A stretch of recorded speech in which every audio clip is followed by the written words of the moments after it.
Welcome back, family. This is your boy D. For all you smart and intelligent folks out there, listen, that just simply means, and I'm back with another one, family. Today's episode is entitled, Is Project Management Stressful?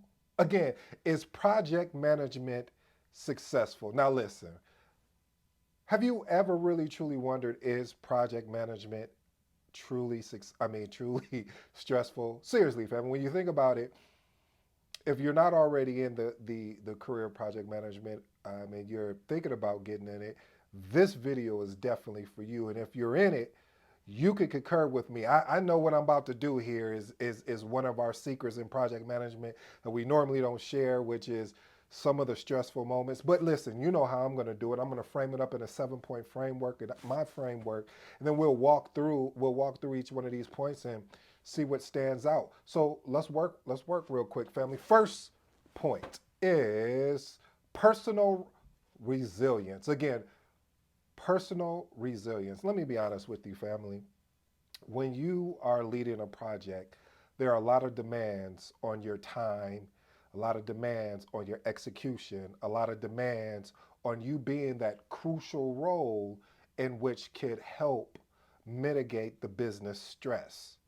And so, family, what you have to do is, and again, I'm working on that, telling you what you have to do. And so, if I say it, please work with me. But point I'm trying to draw towards is maintaining a positive mindset and maintaining and seeking support also by doing extracurricular activities.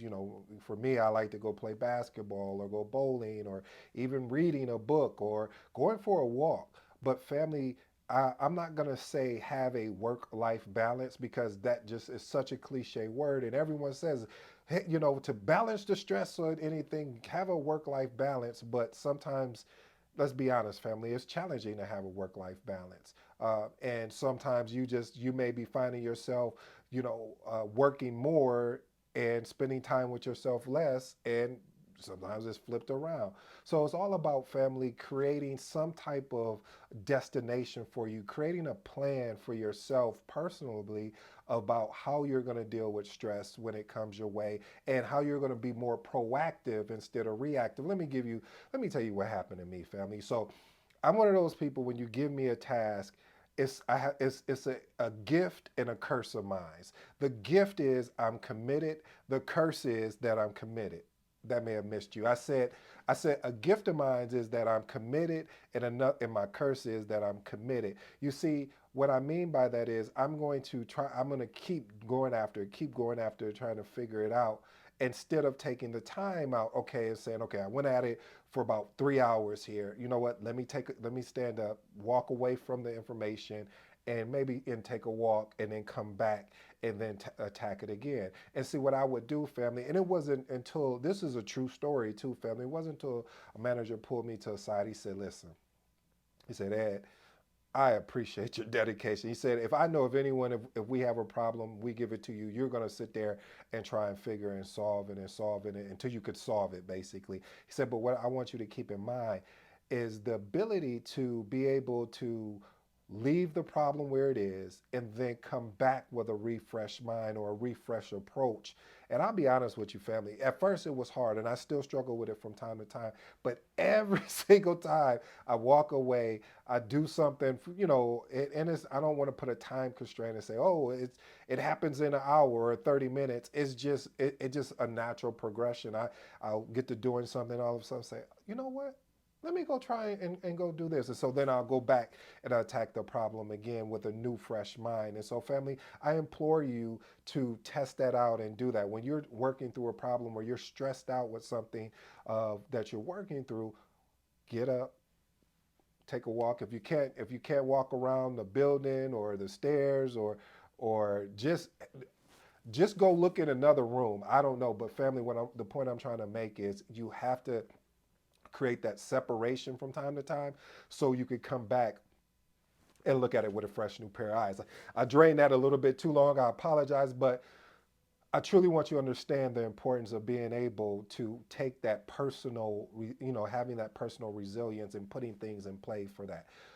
Next thing is, as being a project manager, or asking a question, is project management stressful? Is point number two, multiple stakeholders. Let me explain something. When you have multiple stakeholders, guess what? You're going to have multiple personalities. You're going to have multiple concerns. You're going to have multiple needs. You're going to have multiple wants. And it's up to you to have to leverage, my favorite word next to collaboration is having effective communication to be able to address these demands that's going to be imposed upon you, because they're looking to you, project manager. They're looking to you, project coordinator. They're looking to you, program manager. They're looking to you, portfolio manager. So they're looking to be led. And when someone is looking to be led, we know here at on the channel, it's about inspiring. It's about creating that safe place where the team can feel safe, will bouncing ideas off of you, and they're not going to be judged. They also understand that the collaboration aspect is going to be there, that you're not going to just say, well, I'm the project manager, I don't do that. All right, let's move on to point number three. Point number three is time constraint. Listen, family, time is of the essence. One of the best attributes, I'm actually working on an ebook for you for this, is around time management. How do I manage time when I'm leading a project? Well, what I found to be very successful is sometimes is putting yourself in a meeting with yourself, so you can block off that time and be laser focused. Especially I normally use that when I'm working on meeting minutes, or I'm working on creating a PowerPoint presentation that needs to be delivered, meaning giving updates of where we're currently at. Just certain things that I know I need to be laser focused, because being laser focused and protecting, and by protecting my time, allows me to be laser focused. It allows me to meet these deadlines. It allows me to handle multiple tasks and coordinate different things, because I'm paying attention and I'm locked in with the time. Risk and uncertainty. As you know, one thing about a project is it's a temporary endeavor. One thing about a project is it has a beginning and an end date. With it being a temporary endeavor, sometimes we don't know what we're walking into. So point number four, having the ability to have that adaptable mindset, which is around being able to take on any risk or uncertainty. So when uncertainty uh, bears its ugly head, you have the approach to attack it head on, and having the ability to make critical decisions in very stressful levels. What does that look like, Ed? I know you. I knew you were going to ask me that. Well, what it looks like, family, is when uncertain situations come up, you go through your risk register and you look at it and say, "Wow, we didn't have anything from there. Now what are we gonna do now?" I love what Tim Grover talked about. He in his book, one of my favorite books of. Whew, wow, it's a classic book. And what he talked about in there, he gave an example of how the team had put together this basketball camp, and they had all the plans, and they had it designed for X amount of students. Here's the uncertainty. The uncertainty came when double the students that they originally planned for showed up. So what do you do? Do you tell those students to go away? Well, no, this basketball camp was for the community. And it's the kids are excited. So what do? You scrap that plan. You basically take what was good that could apply to this new plan, and what else, and what is not, you just get rid of it, and then you build onto that new plan, and addressing these new uncertainties that you've seen. So that's one of the things, family, that you have to look at, is having that adaptability and flexibility to know when to make that change in an uncertain environment, or in an uncertain environment, or a certain environment. If that makes any sense to you, family. Anyway, point number five: resource management. Whew. We're talking about resources, yes.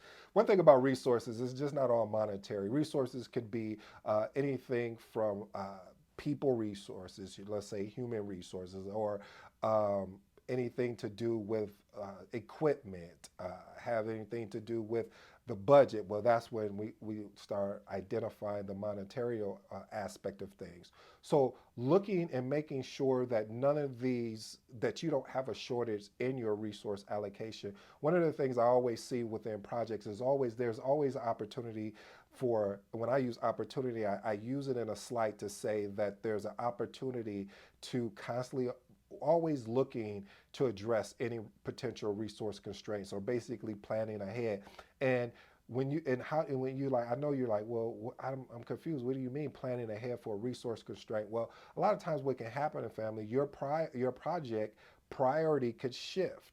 And what I mean by that is that yeah, your project may be the number one and all the resources may have been assigned to it, but something may have happened in the operational aspect of the day-to-day business that your resource has gotten pulled away. And so he or she may be gone for a week or a month, or then you have, or you may have something else, family, in which the resource actually left the organization. So I'm always thinking of how can I plan ahead for the resources so I won't have a resource constraint, whether that's a human resource constraint, equipment, or even around budget. Let's go to point six. Point six is high expectations. You know what, family? A lot of reasons why another reason why I believe personally, and this is just my thoughts of why projects are not successful, is because of the expectation was not communicated effectively. And because the expectation wasn't communicated effectively, then the frustration from what the person or the project sponsor thought they were going to get out of the project compared to what they got frustrated them. And so the expectation was it failed. So setting high, and this is point six, high expectation, it's up to the project manager to be able to deliver on the successful outcomes. That's basically meeting client expectations, achieving project objectives, as well as ensuring overall stakeholder engagement, satisfaction.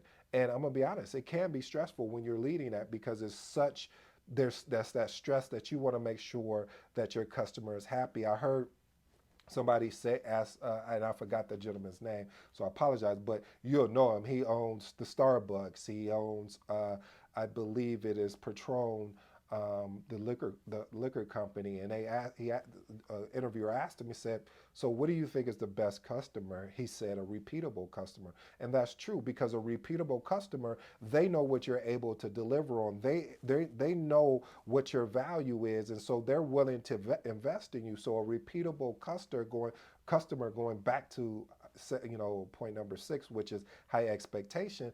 It's important that you create a repeatable customer. And how do you do that? Being able to meet those high expectations. And then what do we do as exceptional project managers? We exceed it to be exceptional. The last and final point here, family, is dynamic nature. Huh? Say that again. I think I may have missed it.